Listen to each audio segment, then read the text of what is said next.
It's really funny, this one. I mean, to me, and I mean, and I obviously have to sort of put this disclaimer. I haven't got a sort of degree in criminal law, so I mean, I'm just sort of going on a hunch here. But it seems to me that if you see uniformed people on the beat, hopefully not in some sort of ghastly yellow high-vis jacket, but, a smart uniform. But if you see officers on the beat, I would have thought that gives generally people a sense of well-being and was a deterrent to opportunistic crime. That's how I would view it.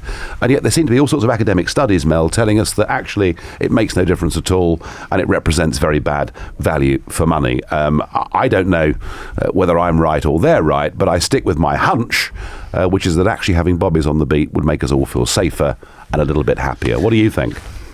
Well, like I say, I live in a bungalow. I'm a retired pensioner, and the police do come round here sometimes. They chat to us, but that's going to disappear, and it makes people feel safer. Yeah, I think that's right. And it does make people feel safer. Yeah, I think that's right. I remember about 2 years ago there was a big police protest in London. About 20,000 police officers lobbied Parliament, and as someone said, it's really good to see so many police on the streets for once. Just on this subject, thank you for the call, Mel. This is coming from Alex as a text. Nigel Farage is known as speaking up front and saying what he thinks.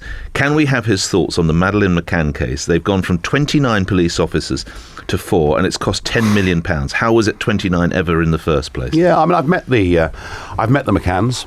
I've sat down and talked to them. I feel desperately sorry for them, not just for the loss of a child, but for the way in which they were condemned.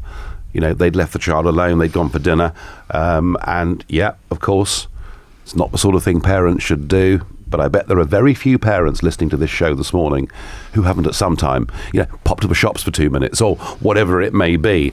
And I felt that some of the attacks on them in the British media were, pretty nasty stuff. The police have a job to do. They have to allocate resources.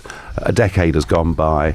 I think, as you say, 29 was always a huge number, but the fact that it's been reduced probably is the right thing. You didn't frankly have the balls to put country before party.